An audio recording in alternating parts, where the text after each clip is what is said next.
I wish to ask a question in my name. Would the minister explain when the government will revoke the license for the casino development by 100 Cents Limited, given they have failed to comply with contract conditions? Thank you, Madam. Thank you. Honorable Minister for Justice. Madam Speaker, the license was in fact revoked on Monday. Thank you. Supplementary question, one. When the casino was not in operation, failed to adhere to the conditions laid by the government, it was penalized to pay a total of $100,000 per month. So has all that money been paid up to date before the license was cancelled? Thank you, Madam Speaker. Thank you. Honorable Minister. Thank you, Madam Speaker. I can assure the House that to date, approximately $1 million, I don't know the exact figure, but close to $1 million has already been received in pecuniary damages, penalties, that has already been received by us. And of course, one of the reasons for the revocation of the license was because the other $1 million that's due has not been paid to date. What we will be doing, as provided for under the license, we have the ability to pursue the outstanding amounts, and that will be pursued by government. Thank you. Thank you. Supplementary question, Madam Speaker.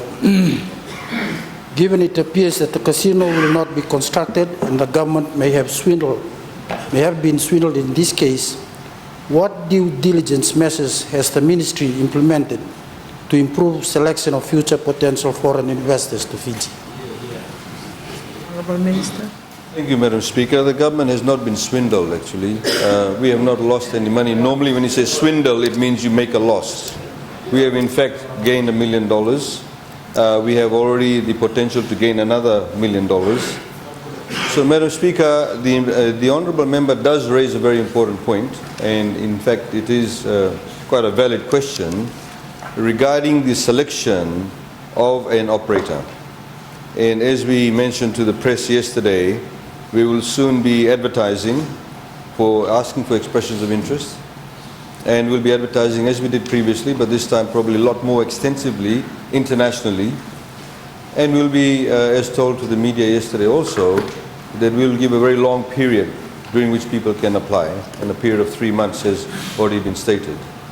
In that period, of course, we will then, once the period is over, we hope to be able to attract good caliber of people. We have obviously learnt from this particular experience. We do have some draft regulations in place, and indeed some draft laws. And we hope to also be liaising with other countries that have casino commissions. In fact, some of the regulations that we've already drafted were borrowed from the Nevada Gaming Commission. So we'll be using all those as a guideline, looking at best international practices as to the selection process. Thank you, Madam Speaker. Thank you. Madam Speaker, supplementary question. Supplementary question.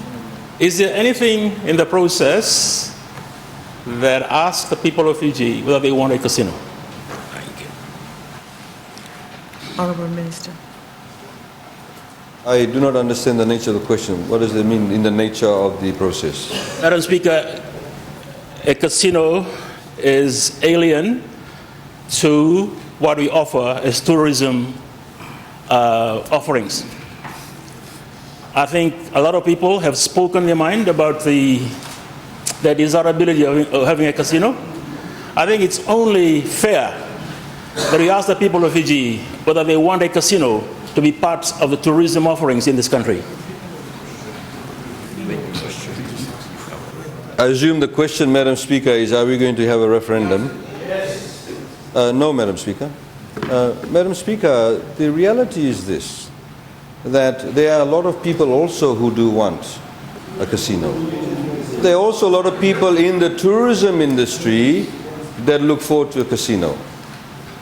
Perhaps the honourable member, when he was with the FVB, at that time it was different. Times have changed, Madam Speaker. We do not live in a time warp. We move along. The nation is maturing, the nation is growing, the economy is growing, the tourism sector is changing, and indeed, Madam Speaker, the tourism nature in the world is changing. And we need to be cognizant of that. But let me also enlighten the honourable members, in particular from the other side. Oh, sorry. On this side of the house, not the top half. Madam Speaker, part of the condition of the casino license was also intertwined with that, was to have a very large convention center. In fact, in the original casino license, part of that was to have a 1,500-seat state-of-the-art convention center. Fiji at the moment, Madam Speaker, is unable to attract large-scale conventions in Fiji, large-scale exhibitions in Fiji. For example, every 4 years, the Asian Development Bank has meetings in all the member countries. There has been some talk about Fiji. They have about 3,000 or 4,000 people that attend this conference. We miss out on these opportunities because we don't have such facilities. So part of the casino license was also to have add-ons into what people call the mice market. So there was one condition. Part of the other condition also, Madam Speaker, was also to ensure that there is at least a 100-room hotel linked to the casino. There are various other conditions in terms of not having, for example, ATM machines where you have the casinos, restrictions on locals to be able to attend. There are a number of conditions that have been put in place. So, Madam Speaker, the casino is very much nowadays an integral part of the tourism sector. It can obviously, the effects of it can be cushioned. In the same way, we have also pedophiles coming into Fiji because of tourism. We also need to mitigate those risks. So it's a whole question of mitigating risks and managing those risks, and we hope to do that very well. Thank you, Madam Speaker. Thank you. Supplementary Question, Madam Speaker. First of all, I'm quite surprised that at the statement made by the Honourable Minister of Finance regarding this question, and that is to admit openly in this House that they've learned something from this investment exercise or proposal. Because all the time he keeps pointing to this side of the House that we do not know anything. Now he has stated openly in the House, they've learned a lot now. And now he even went further to state that they're going to be enlisting,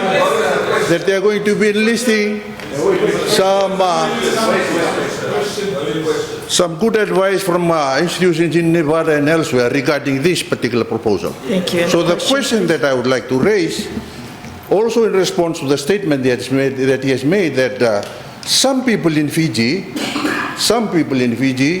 are also for this kind of development. Can he explain why can't we have a referendum on this and get the views of the people so that he can be able to substantiate in this honourable House, this is where the figures have come from, and these are the people that are for this kind of development. Honourable Minister. Madam Speaker, I stand up to echo the words of the Honourable Prime Minister. I shudder to think, what if that side of the House was on this side? They would be having a referendum. Do we extend the sewage treatment plant or not? They want to have a referendum on every single thing. The honourable member who's asked the question was part of a government that failed to have referendum on many important issues. Madam Speaker, the question is, Order, please. Order. Madam Speaker, because of the fact that the honourable member asked the question in such a convoluted manner, I would like to state one thing first. Knowledge, Madam Speaker, is something we keep on gaining right until we die. No, he talked about knowledge. Talked about we have to gain knowledge right up till we die. If everybody had all the knowledge in this world, Madam Speaker, there'd be God. None of us are God. We are not gods. Madam Speaker, I will preach. Madam Speaker, you need to be preached to. Madam Speaker, Madam Speaker, at least this government does say that we have learned. Every day is a learning process. How much knowledge we have, we most definitely, Madam Speaker, I can say one thing though, Madam Speaker, by the comments and the questions from the other side, we have a lot more knowledge on this side of the House than they do. But we will continue to grow the bank of knowledge we have. If we, like the SDL government, pretended we knew everything, imagine the debacles they had. Imagine the debacles they had, Madam Speaker. I can start from Momi, Honourable Member. Imagine the debacles they had. So, Madam Speaker, I am speaking on the Speaker. I am speaking on the issue. You see, the problem, Madam Speaker, with the other side of the House, they want a short, sharp answer just to fill in their gap of what they want. You see, I'll tell you, Madam Speaker, the Honourable, I'll give you an example, Madam Speaker. The Honourable Leader of Opposition, oh, you're quoting it from yesterday. You quoted it from yesterday. Madam Speaker. Please can you allow the Honourable Minister to continue with his response? Madam Speaker, to state the obvious, because of this constitution he's sitting there. Because of this constitution he's getting a salary. Because of this constitution, Madam Speaker, he's the whip. You are the whip. Madam Speaker, if I can continue with my train of thought. The Leader of Opposition, who unfortunately is not here, Madam Speaker, I'll give you the selective type of information the opposition shares with this side of the House.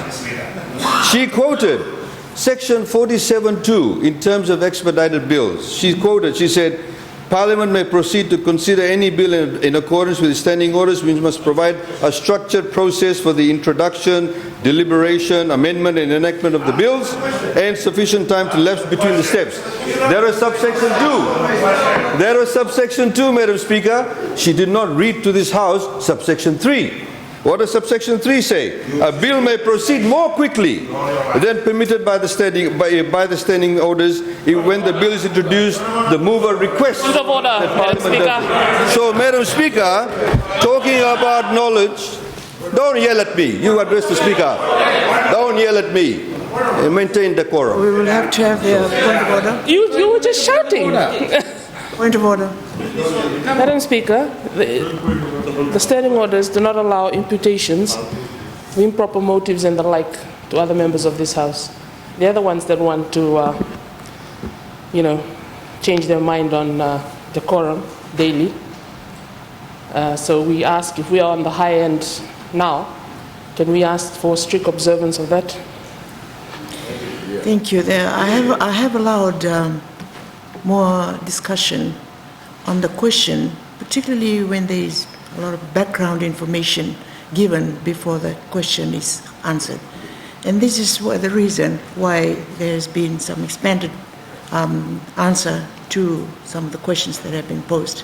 And this is why I've allowed the Minister to continue his response, particularly based on the background information that was given before the question was asked.